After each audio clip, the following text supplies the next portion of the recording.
शं वरुणः शन्नो भवत्वर्यमा शन्न इन्द्रो बृहस्पतिः शन्नो विष्णुरुक्रमः ॐ शान्ति शान्ति शान्तिः।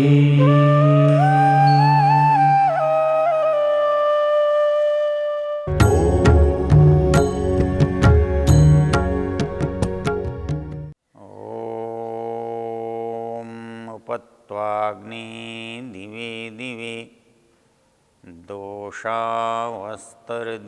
वयं नमो भरन्तयेमसि। ओम शांति शांति शांति। हम ये वेद ज्ञान का प्रवाह चल रहा है और इसमें हम अवगाहन कर रहे हैं, स्नान कर रहे हैं, डुबकी लगा रहे हैं और इस वेद ज्ञान के चर्चा का जो प्रसंग है वो ऋग्वेद के पहले मंडल का पहला सूक्त है और पहले सूक्त का ऋषि मधुछंदा है और इसका देवता अग्नि है। मंत्र के जो हम पिछली चर्चा कर रहे हैं वो एक बड़ा सरल मंत्र है, उसकी शब्दावली बड़ी सहज है और वो मंत्र हमारी एक बहुत बड़ी समस्या का समाधान है और वो समस्या हमारी उपासना की है, परमेश्वर के पास जाने की है, परमेश्वर को पाने के मार्ग की है। उसको जितने सरल शब्दों में यहाँ बताया गया है उसको यदि हम थोड़ा सा भी ध्यान में रखें तो हमारा मार्ग भी सरल होता है और हमारे प्रयोजन की सिद्धि भी होती है। मंत्र कहता है उपत्वाग्नि दिवे दिवे, हे अग्नि त्वा उपएमसि, मैं तेरे पास आता हूँ। दिवे दिवे, एक दिन नहीं आता हूँ, प्रतिदिन का मेरा काम है, मैं तेरे पास बैठता हूँ, तेरे निकट बैठता हूँ, तेरा साथ पाता हूँ। लेकिन समय क्या होना चाहिए? दोषावस्थः, प्रातःकाल और सायंकाल बैठता हूँ, प्रतिदिन बैठता हूँ, प्रत्येक संध्या में प्रातःकाल और सायंकाल भी बैठता हूँ। लेकिन केवल बैठता नहीं हूँ, मेरे बैठने के पीछे दो बहुत बड़े आधार हैं, धिया और नमो भरन्तः। कहता है कि उपासना में बुद्धि का काम होना चाहिए और उपासना में नम्रतापूर्वक आना चाहिए। अर्थात उपासक नम्र भी होता है और उपासक को पता है कि उसे क्या करना है, कैसे करना है, कब करना है, क्यों करना है। तो जो मैं कर रहा हूँ वो यूँ ही नहीं कर रहा हूँ, किसी लोभ में, लालच में, किसी मजबूरी में नहीं कर रहा। धिया शब्द जो है वो इस बात पर विशेष जोर दे रहा है कि जो कर रहा हूँ वो ज्ञानपूर्वक कर रहा हूँ। धियो यो न प्रचोदयात्, अर्थात परमेश्वर हमारी बुद्धियों को सन्मार्ग के लिए प्रेरित करता है। तो मैं भगवान से प्रेरणा पाने के लिए कर रहा हूँ, भगवान की प्रेरणा का अनुभव करने के लिए कर रहा हूँ।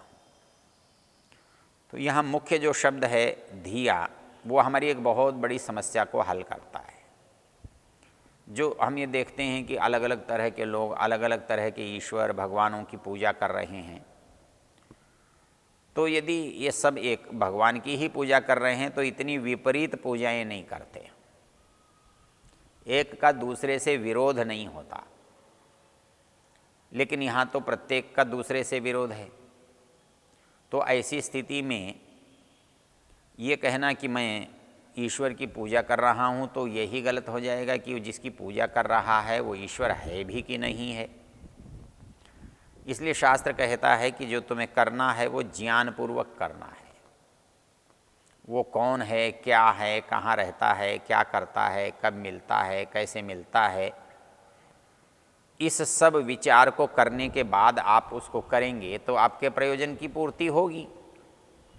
जब हम कोई एक यात्रा करते हैं, चाहे वो बहुत छोटी सी ही क्यों न हो, हमें मालूम होता है कि हमें कहाँ जाना है, हमें कब जाना है, हमें कैसे जाना है।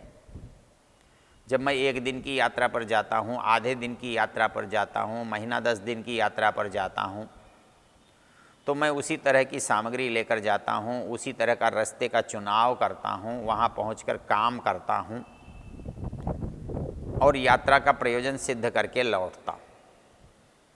अब प्रश्न ये है कि जब एक छोटी सी यात्रा में मुझे मेरा प्रयोजन पता होता है, मुझे यात्रा का मार्ग पता होता है और मुझे यात्रा के साधन पता होते हैं, तब मेरी यात्रा पूर्ण होती है, तब मेरी यात्रा का प्रयोजन सिद्ध होता है। इस काम को मैं जितनी बुद्धिमत्ता से करता हूँ वो काम उतना अच्छा होता है।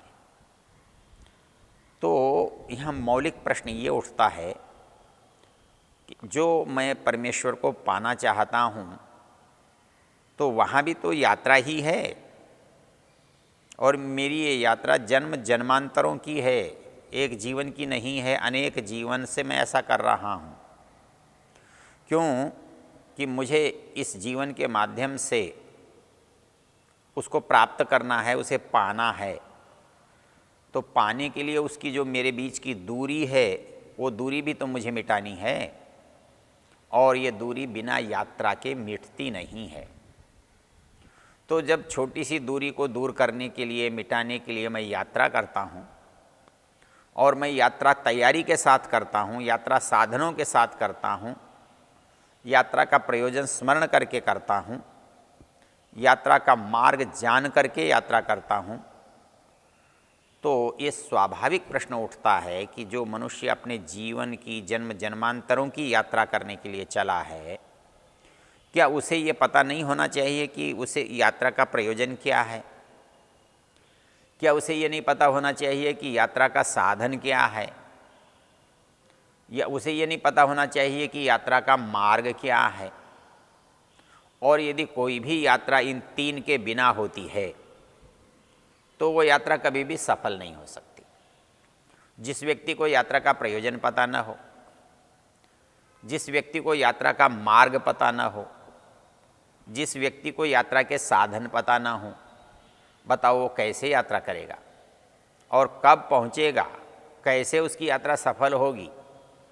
जब संसार की छोटी सामान्य यात्रा इन बातों की आवश्यकता का अनुभव कराती है कि मैं वहाँ क्यों जाना चाहता हूँ ये मुझे पता होना चाहिए, यदि पता नहीं होगा तो मैं नहीं जाऊँगा। मुझे यात्रा का मार्ग पता नहीं है तो भी मैं नहीं जाऊँगा, मुझे यात्रा के लिए साधन नहीं मिला तो भी नहीं जा पाऊँगा। तो इतनी लंबी, इतनी बड़ी यात्रा के लिए मैं निकलना चाहता हूँ, तो ये कैसे संभव है कि मुझे यात्रा का प्रयोजन मालूम ना हो, मुझे यात्रा का मार्ग पता ना हो, और मुझे यात्रा के लिए उचित साधन न मिला हो? तो जब यात्रा यात्रा है, अंदर की हो या बाहर की हो, बाहर की यात्रा का प्रयोजन होता है तो अंदर की यात्रा का भी प्रयोजन है, बाहर की यात्रा का मार्ग है तो अंदर की यात्रा का भी मार्ग है, और बाहर भी साधन है तो अंदर भी साधन है। बाहर का मार्ग तो पृथ्वी पर पड़ा हुआ दिखाई देता है, लेकिन अंदर का मार्ग दिखाई नहीं देता। प्रयोजन मेरे मन में होता है, यात्रा का मार्ग बाहर होता है, साधन बाहर होते हैं, लेकिन अंतर की यात्रा में सब कुछ अंदर होता है। उसका प्रयोजन भी अंदर होता है, उसका मार्ग भी अंदर होता है, उसके साधन भी अंदर होते हैं। तो इसलिए उपासक जब उपासना करता है तो इस उपासना करने का प्रयोजन उसे पता होना चाहिए। तो उपासना तो किसी की निकटता है, तो किसकी निकटता? तो किसकी निकटता ये बड़ा मुश्किल हो जाता है, कैसे पहचाने किसकी निकटता? उपासना तो हम सब कर रहे हैं और किसी न किसी के निकट भी हैं। कोई मनुष्य के निकट है, कोई बच्चों के निकट है, कोई बूढ़ों के निकट है, कोई व्यापार के निकट है, कोई दुकान के निकट है, कोई खेती के निकट है, कोई मजदूरी के निकट है। निकट तो सारे ही हैं, लेकिन यात्रा का जो मेरा मूल प्रयोजन है वो क्या है, ये मुझे पता होना चाहिए। तो एक साधक को ये बिना जानकारी के, बिना ज्ञान के, बिना किसी का प्रवचन जाने, बिना गुरु के संभव नहीं है। तो इसलिए उपासना उसकी अच्छी होती है, उपासना उसकी सफल होती है जो ज्ञान पूर्वक उपासना करता है। उसे पता है कि किसकी उपासना कर रहा है, क्यों कर रहा है, क्या प्रयोजन उससे सिद्ध होने वाला है। तो ये यहाँ जो मूल शब्द मंत्र का कह रहा है कि उपासना तो करनी है, धिया करनी है, बुद्धिपूर्वक करनी है। वो बुद्धिपूर्वक यदि करेगा तो उपासना का प्रयोजन सिद्ध होगा, यदि बुद्धिपूर्वक नहीं करेगा तो उपासना का प्रयोजन सिद्ध नहीं होगा। तो उपासना का प्रयोजन सिद्ध हो तो मुझे प्रयोजन का पता हो, प्रयोजन मेरा मालूम है कि मुझे ईश्वर को प्राप्त करना है, सुख को प्राप्त करना है, आनंद को प्राप्त करना है। तो मुझे केवल नाम का पता होने से तो काम चलेगा नहीं। मुझे ये पता होना चाहिए कि वो भला आदमी कौन है, कहाँ रहता है, क्या करता है, वो जो मेरी आवश्यकता है उसे पूर्ति कर भी सकता है कि नहीं कर सकता है। मैं यदि किसी ऐसे ही व्यक्ति के पास जा बैठा जो इसको मेरी समस्या का समझ में नहीं आता, जो मेरी समस्या के बारे में जानता नहीं है, जिसके मेरी समस्या के बारे में कुछ समाधान करने का अधिकार भी नहीं है, तो ऐसे व्यक्ति का प्रयोजन कभी पूरा नहीं हो सकता। कभी कभी अपने लौकिक व्यवहार में बड़ा रोचक घटित हो जाता है, और ये जो रोचक घटित होता है ये कैसे घटित होता है? ये जब घटित होता है तो हम जब किसी को जानते नहीं हैं और बिना जाने जब किसी के पास जाते हैं और उससे बिना परिचय किए अपनी बात कहते हैं, तब हमारे सामने एक विचित्र परिस्थिति होती है कि जो सुनने वाला है वो भी आश्चर्य में रहता है और हम भी ये सोचते हैं कि कोई हमारी बात पर प्रतिक्रिया क्यों नहीं कर रहा है। तो ऐसी जो परिस्थिति है वो बिना जाने करने से होती है। और आश्चर्य ये है कि हम परमेश्वर को बिना जाने परमेश्वर की उपासना करना चाहते हैं। परमेश्वर को बिना जाने उसकी उपासना यदि हम करेंगे तो वही स्थिति हमारी होगी जो हम बाहर के व्यापार में, व्यवहार में अनुभव करते हैं। इसके साथ हमें मार्ग भी पता होना चाहिए, उपासना का मार्ग कौन सा है। हम देखते हैं बहुत लोग बहुत तरह से उपासना करते हैं, वो उपासक मार्ग है ये भी कहते हैं, किंतु हमें पता होना चाहिए कि जिस प्रयोजन के लिए हम काम कर रहे हैं उस प्रयोजन की सिद्धि के लिए सबसे उचित, उत्तम, छोटा, सरल मार्ग कौन सा है। तो उपासना का जो सरल मार्ग है वो हमको किसने दिया है? शास्त्रकारों ने दिया है, वेद ने दिया है। तो वेद कहता है धिया, तुम यदि बुद्धिपूर्वक चलोगे, समझदारी से उपासना करोगे, जिसकी उपासना करना है उसको जानोगे, जिसकी उपासना करनी है उसका रास्ता तुमको पता होगा और उसका उपाय, साधन, प्रकार, पद्धति यदि मालूम होगी तो हमारी जो उपासना है वो बिल्कुल ठीक हो सकती है। तो ये उपासना की एक और बात कही गई जिसमें बताया कि ये उपासना ऐसे ठीक होती है। तो उपासना धिया, बुद्धिपूर्वक होनी चाहिए। इसका बहुत एक पक्ष विस्तृत हो सकता है। तो वो कहते हैं कि क्योंकि ईश्वर की उपासना करने की जब चर्चा की गई योग दर्शनकार ने, तो उससे पहले जिसकी उपासना की जा रही है उसकी चर्चा अनेक सूत्रों में की है। तो उन्होंने जिस ईश्वर की उपासना करनी है उस ईश्वर के गुण कर्म स्वभाव की बात कही है। तो ईश्वर के गुण कर्म स्वभाव को जाने बिना उसकी उपासना, उसकी पूजा, उसका जप नहीं हो सकता, क्योंकि संसार में भी यही बात स्वाभाविक है। जिस वस्तु से मेरा परिचय नहीं है उसका मैं उपयोग नहीं कर सकता, जिसका मुझे नाम नहीं पता उसे मैं ढूंढ कर नहीं ला सकता। तो ऐसी स्थिति में मैं जिसकी उपासना करने के लिए बैठा हूँ, मुझे उसका नाम पता न हो, मुझे उसके गुण कर्म स्वभाव का मालूम न हो, तो ऐसी स्थिति में मेरी उपासना कोई अर्थ नहीं रखती, कोई मूल्य नहीं रखती। तो तो इसलिए वेद कहता है धिया, अर्थात उपासना करो, बुद्धिपूर्वक करो, ज्ञानपूर्वक करो, जिससे तुम्हारी उपासना सफल हो। एक और रोचक बात जो इसमें कही गई है वो ये है नमो भरंतः, अर्थात जो उपासक होगा वो नम्र तो होगा ही।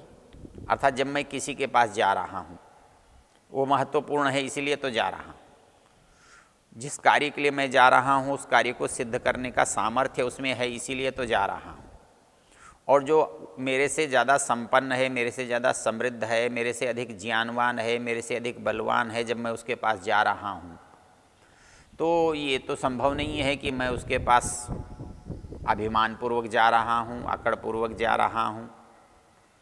तो मैं तो वहाँ कैसे जा रहा हूँ? तो नम्रतापूर्वक जा रहा हूँ।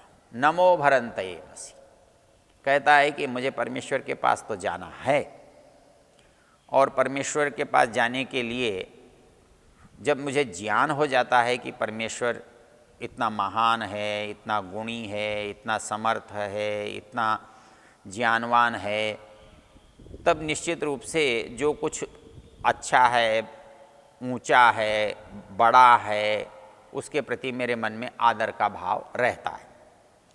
तो जो आदर का भाव रहता है, उस आदर के बिना क्योंकि उपासना नहीं हो सकती। यदि मनुष्य, कोई व्यक्ति बहुत विद्वान है लेकिन उसके प्रति आदर नहीं है, तो हम उसकी उपासना नहीं कर सकते, उसके पास जा नहीं सकते, उसके पास बैठ नहीं सकते। तो जिसको हम जानते हैं उसके प्रति हमारे मन में आदर का भाव भी रहना चाहिए, तभी हमारी उपासना हो पाती है। तो इसलिए परमेश्वर की उपासना के लिए जो एक और शर्त लगाई गई वो है नमो भरंत। तो जब कभी हम परमेश्वर की उपासना करेंगे तो उपासना करते समय, उपासना करने के बाद, उपासना करने से पहले हमारे मन में उस परमेश्वर के प्रति नम्रता का, आदर का, श्रद्धा का, कृतज्ञता का भाव पैदा होगा, जिसको हम भक्ति कहते हैं। वो भक्ति और क्या है कि श्रद्धापूर्वक जब उसके काम को हम करते हैं, श्रद्धापूर्वक उसकी सेवा करते हैं, तो उसी का नाम भक्ति है। तो परमेश्वर द्वारा बताए गए, परमेश्वर द्वारा निर्दिष्ट, परमेश्वर के लिए जो काम किए जाते हैं, उन कामों को हम जब करते हैं तो कैसे करें? तो कहता है कि नम्रतापूर्वक करें, अर्थात उनको करते हुए आपके अंदर भक्ति भाव होना चाहिए। वो भक्ति भाव हमारे अंदर जब पैदा हो जाता है तो हमारी श्रद्धा को प्रकाशित करता है। झाड़ू तो लगाने वाले बहुत झाड़ू लगाते हैं, लेकिन मंदिर में पुजारी भी झाड़ू लगाता है। नौकर के झाड़ू लगाने में, पुजारी के झाड़ू लगाने में और भक्त के झाड़ू लगाने में बहुत अंतर होता है। तीनों केवल सफाई करते हैं, केवल झाड़ू लगाते हैं, लेकिन झाड़ू लगाते समय उनकी जो धारणा है, उनका मन है, उनका जो व्यवहार है, वो किन बातों से परिपूर्ण होता है, वो उसके व्यवहार में दृष्टिगत होता है, दिखाई देता है। तो जो व्यक्ति इस तरह से पूजा करता है, इस तरह से भक्ति करता है, इस तरह से आदर करता है, तो वही हमारी उपासना जो है श्रेष्ठ होती है, वही उपासना हमारी अच्छी होती है। तो इसलिए उपासना के लिए जहाँ ज्ञानपूर्वक उपासना करने की बात कही गई है, वहाँ ज्ञान के साथ साथ हमारे ज्ञान होने का जो परिणाम है वो है नमो भरंतः, नमस्कार पूर्वक उपासना करने की बात है। तो हम नमस्कार पूर्वक उपासना करें, ये शब्द वेद में आया, नमो भरंतः।